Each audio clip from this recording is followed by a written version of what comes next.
Saudara, teka-teki penyebab kematian diplomat muda Kemlu yang tewas dengan wajah terlakban masih belum dipecahkan polisi. Dalam proses penyelidikannya, polisi membuka peluang untuk melakukan ekshumasi atau membongkar makam untuk memeriksa jasad yang telah dikubur. Di satu sisi, latar Arya Daru Pangayunan yang pernah menangani kasus tindak pidana perdagangan orang atau TPPO juga kini mulai dihubungkan dengan kasus kematiannya meski Kemlu sudah menepis hal itu. Apa saja kejanggalan dari tewasnya Arya Daru Pangayunan ini? Kita ulas bersama dengan mantan Dubes Republik Indonesia untuk Norwegia Todung Mulya Lubis, mantan Wakapolri Ugro Seno, dan juga analis intelijen Wawan Purwanto. Selamat petang Bapak-bapak dengan Maidop di sini. Selamat petang. Oke, saya mau ke Pak Ugro dulu. Pak Ugro, kejanggalan apa yang Anda catat dari kasus ini yang harus didalami lebih oleh polisi? Ya, kalau menurut saya kejanggalan ditemukan meninggal dunia seorang laki-laki dalam ruangan. Kemudian saya tidak tahu hasil pemeriksaan fisik luar apakah ditemukan luka-luka lebam atau luka-luka lainnya. Kemudian bagian kepala dilakban. Ini melihat kondisi seperti ini, ya saya sebagai mantan penyidik melihat bahwa kemungkinan ya seperti yang saya lakukan waktu saya dinas aktif bertugas di reserse, ya ini 50% adalah bunuh diri, 50% pembunuhan. Itu yang saya bisa katakan saat ini sementara. Oke, memang kalau misalnya dilihat dari luar jenazah ini tidak ada luka, kemudian juga polisi menyebut harus masih menunggu hasil otopsi, hasil lab forensik, bahkan kemungkinan juga nanti akan melakukan ekshumasi atau penggalian.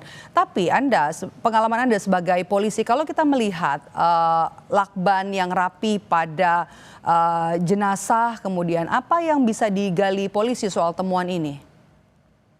Ya, ini tergantung. Begini, kalau ditemukan mayat dalam kamar ya, kemudian dalam kondisi seperti yang dialami oleh Arya ini, almarhum ini, tidak perlu buru-buru dimakamkan.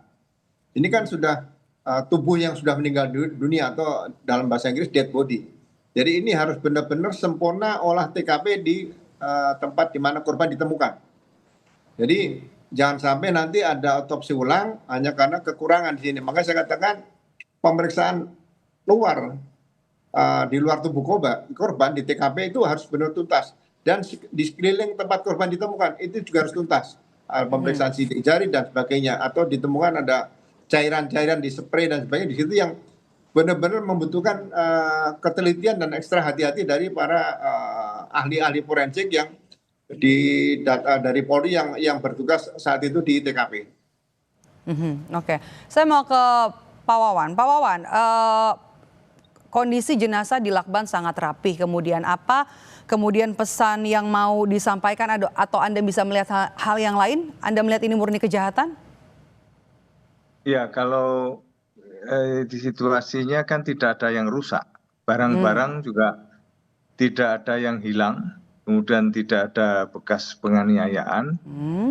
Tapi dia punya riwayat penyakit GERD dan kolesterol sehingga minum obat. Kemudian kalau melihat dari itu di sekitarnya kan memang ada obat. Lantas dengan di lakbannya ini yang masih menjadi tanda tanya, karena tidak ada orang yang dari luar, artinya tidak ada orang luar masuk, kemudian tidak ada kerusakan di situ, maka ini kan dia sendiri. Kemudian sebelumnya dia komunikasi dengan istrinya selama kurang lebih 3 jam. Kemudian istrinya kan dari luar kota. Dari pembicaraan ini yang kemudian mereka istirahat, dan sebelum istirahat kan sempat keluar membawa tas kresek hitam, kemudian balik tanpa membawa tas kresek itu. Sesudahnya kan tidak diketahui, dan baru paginya istrinya berusaha menghubungi, ternyata tidak ada jawaban. Kemudian minta bantuan orang-orang sekitar untuk membukanya. Dan melihat ini kita tidak menafikan mungkin ada faktor X yang terjadi, apakah itu komplikasi obat atau ada sebab-sebab lain yang perlu diungkap nanti setelah dari forensik ini yang melakukan penyelidikan. Sebab kewenangan dari pihak Polri yang menyampaikan itu.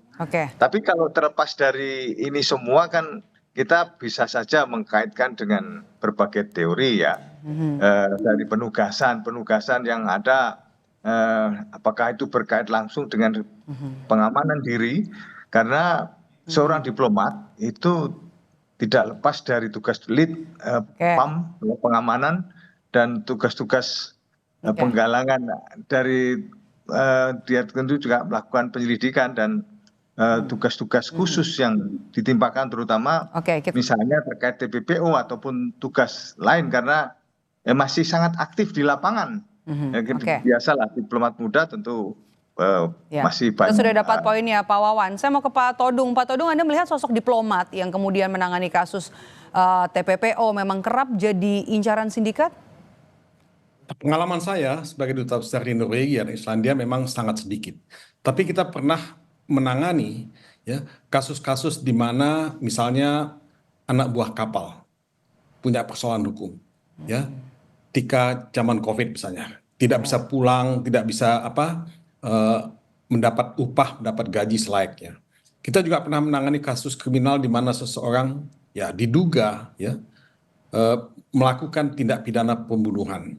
Ya, walaupun alasannya bela diri, tapi juga ada kasus narkotika misalnya. Nah ini kasus-kasus semacam ini selalu kita hadapi walaupun tidak banyak dan pasti ada kekhawatiran. Kekhawatirannya adalah kalau menangani kasus yang ada kaitannya misalnya dengan tindak pidana narkotika atau tindak pidana pencucian uang atau tindak pidana perdagangan orang, ya pastilah ya kekhawatiran itu ada. Karena di belakang itu selalu ada sindikasi. Tapi sekali lagi saya tidak ingin berspekulasi. Ini kan pekerjaan diplomat yang memang dikerjakan karena perintah jabatan. Dan dia mesti melakukan itu. Tapi kehati-hatian itu penting. Nah, dalam kasus Arya Daru, kita memang tidak bisa berspekulasi karena fakta-fakta yang ditampilkan di media itu tidak konklusif dan penuh dengan tanda tanya. Kenapa seseorang di kamar sendiri itu kepalanya dilakban? Dalam keadaan dia sudah meninggal. Apakah dia melakukan itu dengan sadar dan itu karena dia bersifat perfeksionis seperti yang dikatakan tadi? Saya sendiri masih meragukan itu. Ini kan dikatakan juga tidak ada tanda luka, ya, tidak ada yang hilang barang-barangnya. Tapi kan kejahatan itu bisa sangat canggih. Nah banyak yang harus dilakukan, investigasi, digital, ya, forensik, autopsi dan sebagainya sudah dilakukan. Kemudian juga mungkin ada penelitian terhadap pembicaraan komunikasi telepon dan sebagainya. Dan kita tidak tahu latar belakangnya apa. Ini banyak hal yang sangat misterius. Nah saya ingin mengatakan di sini bahwa tidak ada kejahatan yang sempurna. Pasti ada titik bolong. Nah di mana titik bolongnya? Di mana kelemahannya? Nah inilah yang mesti dilakukan oleh pihak kepolisian dengan sangat hati-hati dan sangat ya jeli menangkap sekecil apapun clue yang bisa dia dapat. Oke, bagaimana kemudian profil dari seorang almarhum Arya Daru sebelum meninggal yang mungkin juga sudah Pak Todung dapatkan dari rekan-rekan di kedutaan. Tapi nanti jangan dijawab dulu Pak Todung, Bapak-bapak, nanti kita akan lanjut usai jeda di Kompas Petang.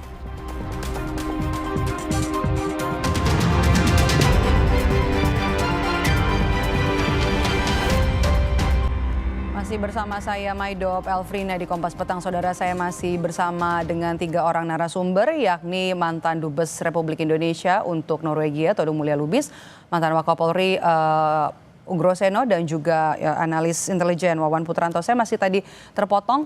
Kita lanjutkan pertanyaan tadi Pak Todung. Pak Todung, apa saja profil yang Anda lihat dari seorang almarhum Arya Daru, mungkin yang Anda dapat informasi dari teman-teman di kedutaan? Wah, sulit ya. Arya Daru kan tidak ada kaitannya dengan kedutaan besar Republik Indonesia di Norwegia. Dia ditempatkan di Dili dan di Argentina. Kemudian juga dia di Kemlu di Jakarta. Tapi kalau berita-berita di media mengatakan dia akan pindah ke Finlandia dalam waktu. Malah ada yang mengatakan dia sudah membeli tiket untuk berangkat ke Finlandia. Nah, oleh sebab itu dia sudah menjual mobilnya. Tadi saya mendengar ya sebelum wawancara ini dilakukan. Dengan penjaga toko yang mengatakan dia kebiasaannya mencuci mobilnya. Ya dia tidak mencuci mobilnya lagi karena mobilnya sudah dijual. Dia sudah bersiap untuk berangkat ke Finlandia. untuk posting yang baru. Tetapi buat saya kembali kepada kasusnya, kasus ini memang sangat kompleks ya, sangat misterius dan kita perlu sangat hati-hati dan sangat cermat karena banyak yang menjadi korban kalau kita membuat pemberitaan yang salah. Saya selalu khawatir dengan pemberitaan yang misleading ya, karena itu akan mengacaukan investigasi ya, akan membuat banyak yang depresi ya karena itu. Karena itu saya lebih tidak ingin berspekulasi menyerahkan ini kepada pihak kepolisian. Semoga pihak kepolisian bisa Oke. mengungkap kasus ini dengan tuntas, dengan terang, dengan jelas. Karena banyak pertanyaan ya yang harus ditanyakan. Kalau itu bunuh diri apa? Kalau itu pembunuhan, nah itu apa? Dan bagaimana? Nah di sini pertanyaannya cukup banyak dan saya tahu kita tidak punya banyak waktu untuk membahas hal ini. Oke. Pak Ugro, Kapolda kan sudah menyebut ya, Kapolda Metro Jaya sudah bilang kalau dalam seminggu kesimpulan soal kasus ini akan selesai. Itu waktu yang wajarkah untuk menyelesaikan kasus ini? Karena juga tadi kan Pak Todung juga bilang ini seperti kasus yang kompleks. Terus kalau kita lihat juga TKP sangat rapi, kemudian banyak fakta-fakta yang juga mungkin masih bisa dirangkai. Cukup bisa selesai terungkap penyebab kematiannya dalam 1 minggu? Ya, kalau target waktu kasus belum terungkap menurut saya impossible ya. Impossible. Tapi kalau target terungkap kemudian bicara waktu itu possible. Jadi saya pernah mengungkap kasus 3 kali 24 jam terungkap. Saya pernah mengungkap kasus 2 kali 24 jam terungkap. Mengungkap kasus 41 hari juga terungkap. Tapi ada juga yang 1 tahun nggak terungkap. Jadi menurut saya ya itu semua waktu jangan ditentukan dulu karena pembuktian itu kan kembali ke pasal 184 KUHP. Di sini dengan ditemukannya seorang manusia yang meninggal dalam ruangan di Lakban, ya kan, keterangan saksi pasti susah didapat nih karena tidak ada yang melihat, mendengar, mengalami. Ya kan, yang kedua ahli sangat diperlukan di sini karena forensik itu diperlukan. Kemudian IT juga diperlukan. Yang ketiga surat, kemungkinan bisa ditemukan surat-surat selama ini ada nggak di kantornya yang bisa ditemukan berkaitan dengan kehidupan pribadi, kehidupan dinas yang bersangkutan. Nah, petunjuk di sini yang nomor 4 ini sangat diperlukan karena mungkin dari masyarakat bisa, dari lingkungan kerjanya bisa, dari keluarganya bisa, mungkin dari kawan-kawan yang dekat juga bisa. Sehingga ini membutuhkan tim yang lengkap walaupun yang kasusnya ini hanya ditemukan seorang manusia yang meninggal dalam ruangan dalam keadaan di Lakban. Tapi justru ini sangat rumit untuk mengumpulkan alat bukti tadi supaya benar-benar bisa dibuktikan, diungkapkan kira-kira motif apa yang terjadi dan modus operandinya seperti apa yang terjadi. Jadi tidak bisa, sekali lagi tidak bisa dikatakan 1 minggu terungkap. Butuh waktu yang cukup lama menurut saya. Oke. Kalau kita lihat secara timeline, bagaimana kemudian membaca ada kemudian rekaman CCTV yang baru, ada orang yang kemudian terlihat mondar-mandir sebelum kejadian, sebelum kematian begitu ya, dan kemudian juga ada timeline keluarga, komunikasi dengan keluarga, komunikasi dengan istri, bagaimana kemudian merangkai hal ini, kemudian fakta-fakta yang didapat oleh polisi, rekaman CCTV, kemudian juga keterangan dari istri atau keluarga, dan dengan untuk bisa mengungkap penyebab kematian. Ya, orang-orang tersebut yang masuk dalam rekaman CCTV saya rasa bagian untuk didengar keterangannya sebagai petunjuk nanti karena dia tidak melihat waktu korban melakban atau melakukan ditemukan kemudian meninggal, bukan ada di dalam di situ, sehingga bagi saya itu juga salah satu saksi atau orang yang perlu didengar keterangannya sebagai petunjuk untuk bisa mengungkap kasus ini. Jadi ya berterima kasih masih ada CCTV yang bisa merekam kegiatan tersebut ya. Ada beberapa pihak yang menduga ini adalah kasus bunuh diri. Bagaimana Anda melihatnya, Pak Ugro? Ya, justru itu dari awal pertama saat ditemukan, lakban itu jangan dianggap lakban biasa, ya kan? Kan lakban ini mungkin dipasang lakban, apakah langsung 1 roll itu dihabiskan atau hanya setengah roll dihabiskan atau bertahap? Matanya yang tidak dilakban duluan atau hidungnya tidak dilakban duluan atau mulutnya dan sebagainya. Makanya saya katakan pemeriksaan tubuh korban di TKP itu harus tuntas, membutuhkan waktu minimal lebih dari 2-3 jam di situ, sehingga dibutuhkan ekstra hati-hati para ahli-ahli forensik untuk memeriksa tubuh bagian luar korban ini. Oke, Pak Wawan, ini kalau tadi Pak Ugro bilang kan ini bukan lakban biasa, mana yang terlebih dahulu kemudian bagian tubuh yang dilakban ini sepertinya juga bukan kasus kematian biasa, belum ada tanda-tanda atau juga titik terang penyebab kematian, kemudian lokasi atau TKP juga yang rapi. Apa yang kemudian harus analisis intelijen seperti apa yang harus dilihat dalam kasus ini? Ya, ini tidak lepas dari sidik jari kan di situ. Oke. Lakban ini selama ini kan yang tampak memang sidik jari yang bersangkutan sendiri. Sehingga kemungkinan dari luar itu masih belum ditemukan apakah ada pihak ketiga. Cuman kan memang untuk masuk ke ruangan situ sulit. Karena memang dengan kunci tertentu yang hanya dia yang bisa. Nah, inilah yang tadi kalau Pak Ugro menyatakan apakah dimungkinkan ini bunuh diri, tapi kita nanti akan lihat lebih lanjut. Kemudian juga ada beberapa pihak yang menyatakan ada fantasi-fantasi tertentu dengan lakban itu. Nah, ini yang perlu juga pembuktian. Kita ingin buka juga laptopnya, komunikasi terakhir dengan sejumlah pihak. Kemudian apa isi yang selama ini dikomunikasikan, kemudian apa yang dibuka di media-media sosial ataupun apakah ini terkait dengan penugasan dan sebagainya, kita akan masih terus mendalami. Oleh karenanya nantinya akan kita juga merangkai sebab bagaimanapun juga pengamanan di dalam penugasan itu tidak hanya pengamanan tugas tapi pengamanan person. Jadi pengamanan personel termasuk juga soal pengamanan ya setelah kembali ke Indonesia setelah tugas, bagaimana Pak Todung? Anda melihat sosok diplomat yang kemudian menangani kasus TPPO, kasus-kasus sensitif, memang kemudian jadi incaran sindikat kah, dan bagaimana juga pengawasan diplomat-diplomat yang sudah menyelesaikan tugas ketika kembali ke Indonesia, pengawasannya seperti apa? Saya kira di Kemlu sendiri ada SOP mengenai hal ini. Dan itu saya kasih mereka yang kembali dengan dari tempat-tempat yang rawan seperti itu pasti ada pengamanan yang walaupun ya kita tidak bisa mengasumsikan ya pengamanan itu semuanya efektif, tapi saya yakin itu sudah ada SOP-nya di sana. Nah, saya hanya ingin menambahkan apa yang dikatakan Pak Ugro tadi sebetulnya. Karena ini kan pertanyaannya banyak. Kita mesti lihat jejak digitalnya dia, walaupun tidak mudah. Komunikasi dia dengan siapa saja, pembicaraan WhatsApp dia dengan siapa saja, kemudian pembicaraan telepon dia dengan siapa saja, dan lingkungan kerjanya dia. Nah, ini kan satu hal yang mungkin bisa memberikan clue apa sebetulnya di belakang semuanya ini. Apakah itu mengarahkan kesimpulan ya kita kepada bunuh diri, apakah itu ada sesuatu yang lain di luar itu.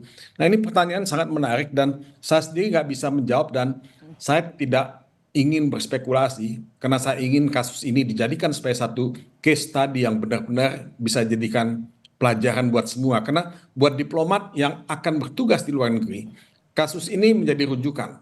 Jangan mereka tidak berani melakukan pekerjaan mereka. Jangan mereka takut melakukan pekerjaan mereka. Karena itu kan risiko buat pekerjaan. Tapi kan kalau misalnya mereka tidak mendapat gambaran yang jelas bagaimana kasus ini ditangani dan apa di belakang ini, nah ini juga akan menjadi satu presiden yang buruk buat mereka-mereka anak muda yang ingin bekerja di Kemlu nantinya. Nah, ini buat saya sangat penting. Baik, kita harus tunggu nanti penyelidikan terbaru dari polisi apakah kemudian bisa segera mengungkap apa penyebab kematian dari Arya Daru dalam kasus ini. Terima kasih sudah bergabung bersama kami Pak Todung, Pak Ugro, dan juga Pak Wawan. Sehat selalu Bapak-Bapak. Terima kasih. Terima kasih, selamat sore.